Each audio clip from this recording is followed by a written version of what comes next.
أعوذ بالله من الشيطان الرجيم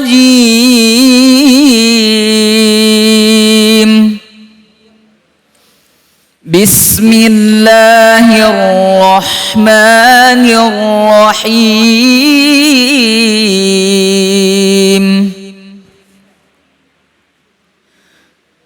وأنفقوا مما رزقناكم من قبل أن يأتي أحدكم الموت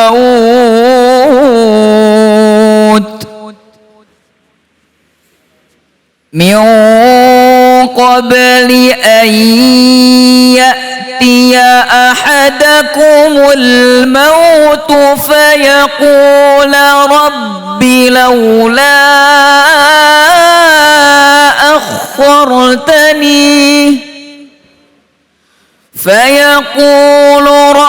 لولا أخرتني إلى أجل قريب فأصدق وأكن من الصالحين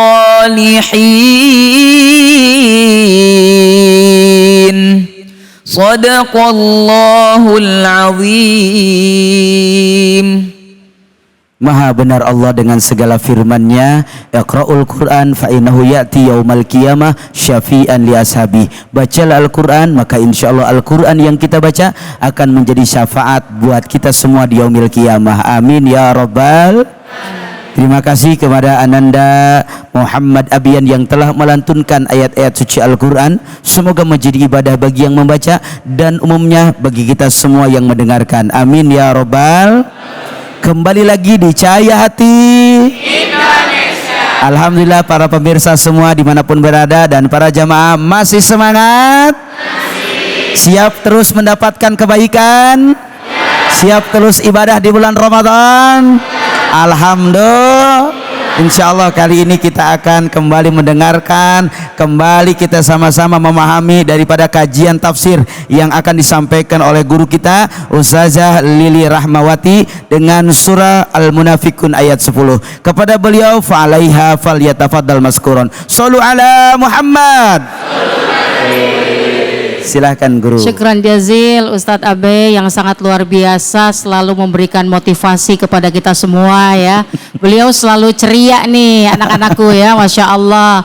Mudah-mudahan jadi pahala amal soleh beliau. Amin. Kepada anak-anakku dari Pondok Pesantren Darul Quran, Assalamualaikum warahmatullahi wabarakatuh. Waalaikumsalam warahmatullahi wabarakatuh. Juga tidak terlupa kepada seluruh pemirsa iNews yang sekarang lagi sedang menunaikan ibadah puasa. Mudah-mudahan ibadah puasa kita senantiasa diterima oleh Allah dan mudah-mudahan amal soleh kita semakin bertambah sehingga diberikan lipat gandaan pahala oleh Allah. Catatannya adalah melaksanakannya dengan penuh keikhlasan. Kira-kira anak-anakku yang sedang duduk di sini di majelis yang mulia ini, majelis Cahaya Hati Indonesia, pada ikhlas nggak nih duduk di sini? Ikhlas. Alhamdulillah. Semoga puasanya Allah terima. Masih kuat kan ya? Udah ada kebayang nggak ntar mau buka puasanya pakai apa nih? Tergantung bagaimana pondok pesantren menyediakan ya. Baik. Alhamdulillah wa syukurillah ala nikmatillah wa la hawla wa la quwata illa billah. Allahumma salli wa sallim wa barik ala sayyidina Muhammad ibn Abdillah wa ala alihi wa ashabihi wa mawala amma ba'd. Rabbi syrah li sadri wa yassir li amri wahlul 'uqdatam min lisani yafqahu qawli. Amin amin ya rabbal alamin. Baik.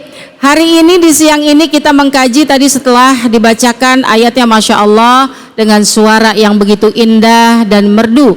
Ananda, siapa namanya tadi Ustaz? Abian. Ananda Abian, Masya Allah. Ya semoga Allah limpahkan pahala juga kepada beliau yang membaca dan kita yang menyimaknya. Amin. Tafsir dari surah Al-Munafiqun ayat yang ke-10 ini berbunyi a'udzubillahi minasyaitonirrajim wa anfiqu mimma razaqnakum min qabli ayyatiya ahadakumul maut fayaqula rabbi laula akhartani ila ajalin qarib fa as-saddaqa wa akum minas salihin.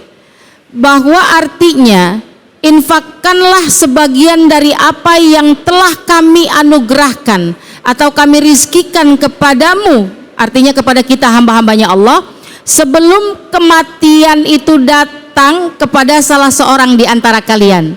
Jadi ini gambaran satu bentuk penyesalan seorang hamba Allah yang semasa hidupnya tidak memanfaatkan waktu dan hartanya dengan sebaik-baiknya. Kemudian lanjutan dari kalimat ini, Rabbi laula akhartani ila ajalin qarib, ya Allah, katanya. Orang ini menyesal, mengatakan kepada Allah, ya Tuhanku, andai saja Engkau undur waktu kematianku dalam waktu yang sekejap lagi. Minta diundur matinya, nggak jadi mati. Tapi karena sudah ajal, sudah kepastian, karena semua kematian itu adalah keniscayaan dan kepastian, maka semua makhluk pasti akan mengalami kematian. Setelah mati baru dia menyesal, ya Allah, andai saja Engkau ulur waktu kematianku sekejap saja lagi, ya, maka kata dia, aku akan dapat bersedekah dan aku akan menjadi orang yang soleh. Maka penyesalan itu menjadi tidak berguna, menjadi tidak bermanfaat. Maksudnya adalah ayat ini memberikan kesempatan kepada kita, memberikan peringatan kepada kita untuk kita menjadi hamba Allah yang mampu memanfaatkan waktu dengan amal-amal soleh. Salah satu diantaranya adalah perintah tentang bersedekah. Karena kalau kita udah mati, kira-kira kita bisa sedekah lagi nggak? Enggak. Nah, ya. Kalau udah mati adanya penyesalan. Tidak hanya kita mungkin barangkali yang kurang amalnya, bahkan orang-orang beriman yang banyak amalnya juga ada penyesalan. Kenapa nggak lebih banyak kita melakukan kebaikan dalam bentuk bersedekah pada saat kita hidup? Padahal harta masih berlimpah, padahal kesempatan waktu itu masih banyak, ya. Maka mumpung kita masih muda, nih anak-anak generasi Z nih, ya, santriwan dan santriwati dari Darul Quran. Nah, ini harus menjadi contoh dan memberikan semangat kepada sekitar kita bahwa kita insya Allah menjadi hamba-hamba Allah yang soleh tanpa penyesalan kita bawa ke dalam alam kubur. Ada ulama mengatakan rasa-rasanya kalau orang-orang yang beriman gak akan menyesal matinya, ya, karena kalau dia kepingin balik lagi ke dunia, tandanya dia menghinakan dirinya. Karena di dalam dunia banyak kehinaan-kehinaan yang akan membuat orang yang mulia pun menjadi terhina.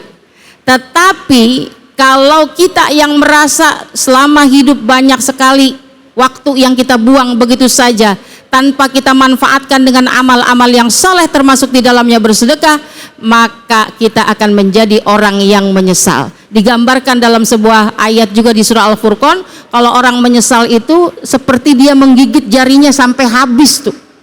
Jadi digambarkan di yaumil akhir, disiksa neraka, itu ada di surah Al-Furqan, bahwa ada orang yang menyesal karena tidak mau mengindahkan perintah dan ajakan Rasulullah SAW.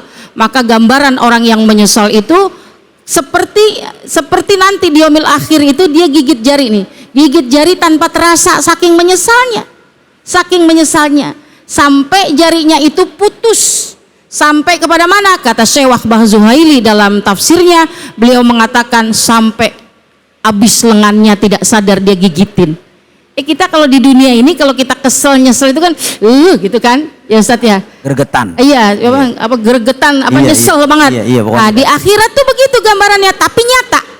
Jadi orang menggigit-gigit jarinya tanpa sadar karena saking menyesalnya. Maka jangan kita sia-siakan kesempatan kita sepanjang hidup di dunia untuk bersedekah. Jadi bersedekah itu nggak ada waktunya, bebas. Maka tadi saya bilang di awal perjumpaan, jadikan sedekah itu adalah gaya hidup kita. gampang berbagi kebaikan, gampang mengucap kalimat-kalimat thayyibah, ya. Karena kata Rasulullah Sallallahu Alaihi Wasallam atau dalam Al-Quran disebutkan, ittaqun nar walau bisyak walau dengan sebiji korma, ya. Dengan korma itu dalam bahasa Arab tamrah. Jadi adik-adik bisa sedekah sekalipun dengan satu kantong kacang goreng gitu, nggak apa-apa, ya. Adik-adik bisa bersedekah sekalipun hanya dengan memberikan air minum atau air putih kepada temannya, boleh bersedekah. Apa yang bisa kita lakukan untuk bersedekah tidak hanya dalam bentuk harta, maka lakukanlah, ya. Apalagi di bulan puasa kayak begini nih, maka biasanya jatah dari pondok pesantren terbatas, ya. Ya, misalnya ini udah bagian si A, ini bagian si B, ini bagian si C. Tiba-tiba ada teman kita yang ketumpahan itu makanannya tuh Ustaz tuh.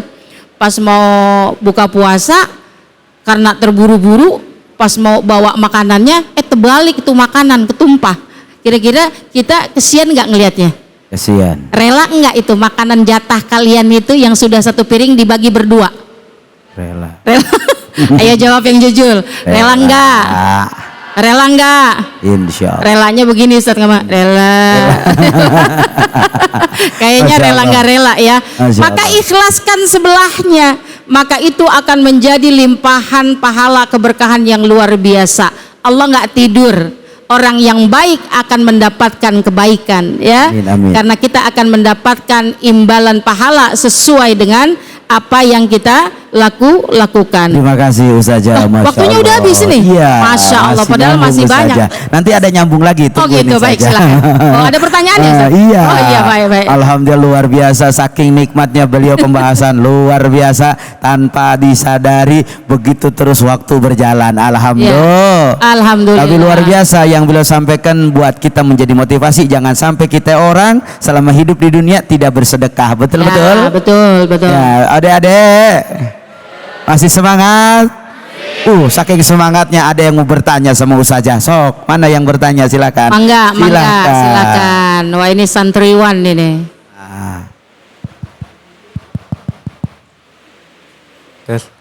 Ya, silakan. Salam dulu, sebut nama.